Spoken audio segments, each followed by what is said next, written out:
आज हम यहोशू की पुस्तक में 11वें अध्याय का अध्ययन करेंगे। यह सुनकर हासोर के राजा याबिन ने मादोन के राजा योबाब और शिमरोन और अक्षाप के राजाओं को और जो राजा उत्तर की ओर पहाड़ी देश में और किन्नेरेत के दक्षिण के अराबा में और नीचे के देश में और पश्चिम की ओर दूर के ऊंचे देश में रहते थे उनको और पूर्व पश्चिम दोनों ओर के रहने वाले कनानियों और एमोरियों, हित्तियों, परिज्जियों और पहाड़ी यबूसियों और मिस्पा देश में हेर्मोन पहाड़ के नीचे रहने वाले हिब्बियों को बुलवा भेजा। और वे अपनी अपनी सेना समेत जो समुद्र के किनारे की बालू के किनकों के समान बहुत थी मिलकर निकल आए और उनके साथ बहुत से घोड़े और रथ भी थे। तब वे सब राजा सम्मति करके इकट्ठे हुए और इस्राएलियों से लड़ने को मेरोम नामक ताल के पास आकर एक संग छावनी डाली। तब यहोवा ने यहोशू से कहा, उनसे मत डर, क्योंकि कल इसी समय मैं उन सबों को इस्राएलियों के वश में करके मरवा डालूंगा। तब तू उनके घोड़ों के घुटनों की नस कटवाना और उनके रथ भस्म कर देना। और यहोशू सब योद्धाओं समेत मेरोम नामक ताल के पास अचानक पहुंचकर उन पर टूट पड़ा और यहोवा ने उनको इस्राएलियों के हाथ में कर दिया, इसलिए उन्होंने उन्हें मार लिया और बड़े नगर सिदोन और मिस्रपोतमेम तक और पूर्व की ओर मिस्पे के मैदान तक उनका पीछा किया और उनको मारा और उनमें से किसी को जीवित न छोड़ा। तब यहोशू ने यहोवा की आज्ञा के अनुसार उनसे किया, अर्थात उनके घोड़ों के घुटनों की नस कटवाई और उनके रथ आग में जलाकर भस्म कर दिए।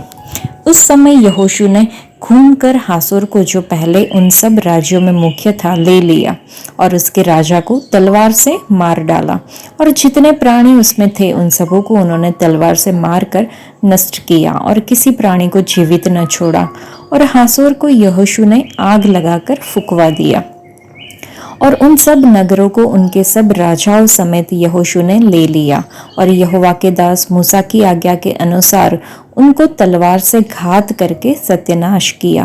परंतु हासोर को छोड़कर, जिसे यहोशू ने फुकवा दिया, इस्राएल ने और किसी नगर को जो टीले पर बसा था नहीं जलाया। और इन नगरों के पशु और इनकी सारी लूट को इस्राएलियों ने अपना कर लिया, परंतु मनुष्यों को उन्होंने तलवार से मार डाला, यहाँ तक कि उनका सत्यानाश कर डाला कि एक भी प्राणी को जीवित नहीं छोड़ा गया। जो आज्ञा यहोवा ने अपने दास मूसा को दी थी उसी के अनुसार मूसा ने यहोशू को आज्ञा दी थी और ठीक वैसा ही यहोशू ने किया भी।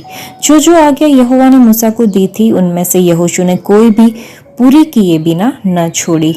तब यहोशू ने उस सारे देश को, अर्थात पहाड़ी देश और सारे दक्षिणी देश और कुल गोशेन देश और नीचे के देश अराबा और इस्राएल के पहाड़ी देश और उसके नीचे वाले देश को हालाक नामक पहाड़ से ले, जो सेईर की चढ़ाई पर है, बालगाद तक, जो लबानोन के मैदान में हेर्मोन पर्वत के नीचे है। जितने देश है उन सब को जीत लिया और उन देशों के सारे राजाओं को पकड़कर मार डाला। उन सब राजाओं से युद्ध करते करते यहोशू को बहुत दिन लग गए।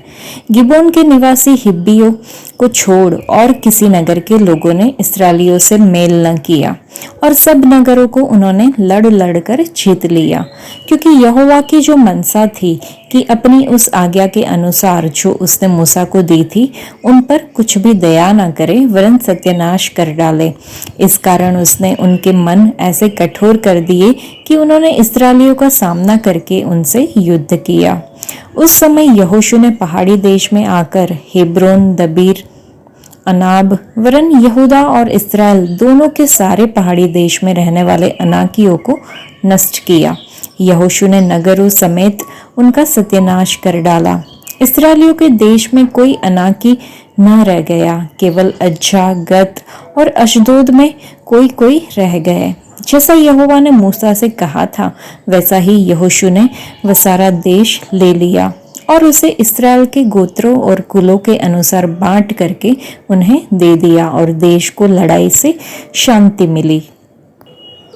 इस अध्याय को पढ़ने के बाद हम समझ सकते हैं कि यह कनान देश में 31 राजाओं पर यहोशुआ की सैन्य जीत का परिणाम था। यहोशू के नेतृत्व में कनानियों पर इजरायली की जीत हमारे प्रभु यीशु मसीह के प्रभुत्व के तहत सभी परमेश्वर के बच्चों की जीत को दर्शाती है।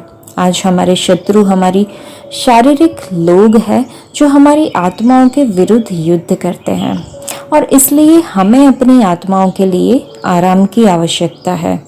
इन शारीरिक बातों में व्यभिचार, अशुद्धता, कामुकता, मूर्ति पूजा, जादू टोना, शत्रुता, लोभ, ईर्ष्या, क्रोध, द्वेष, वासना और ऐसे अनेक कार्य हैं। जब तक हम इसे नहीं काटेंगे हमारी आत्मा को शांति नहीं मिलेगी। यहोशू की जीत ने इज़राइल को युद्ध से अस्थायी आराम दिलाया, जबकि प्रभु यीशु मसीह की जीत हमारी आत्माओं को स्थायी आराम और विश्राम देती है। परमेश्वर का वचन हमारी आत्माओं के लिए भोजन के साथ साथ एक आध्यात्मिक तलवार भी है, जिसे हम अपनी पापी इच्छाओं को मार सकते हैं। कई लोग कहते हैं कि पुराने नियम में परमेश्वर नए नियम के प्रेममय और धैर्यवान परमेश्वर से अलग है, क्योंकि उसने इस्राएल को कनान के निर्दोष निवासियों को मारने का आदेश दिया था। हमने व्यवस्था विवरण की पुस्तक में इस बात की और अपना ध्यान केंद्रित किया था, लेकिन इसे फिर भी संबोधित करना महत्वपूर्ण है। व्यवस्था विवरण के 9वें अध्याय में कुछ वचनों से पता चलता है कि कनान देश के निवासी निर्दोष लोग नहीं थे जिन्हें इस्राएलियों द्वारा आतंकित किया जा रहा था, लेकिन वे दुष्ट लोग थे। तो हमें सीख मिलती है कि हमें अपनी पापपूर्ण इच्छाओं से लड़ना है। जब हम परमेश्वर के वचन के मार्ग पर चलते हैं तो हमारी आत्मा को आराम मिलना संभव है। आज के लिए इतना ही। परमेश्वर आप सबको आशीष दे। धन्यवाद।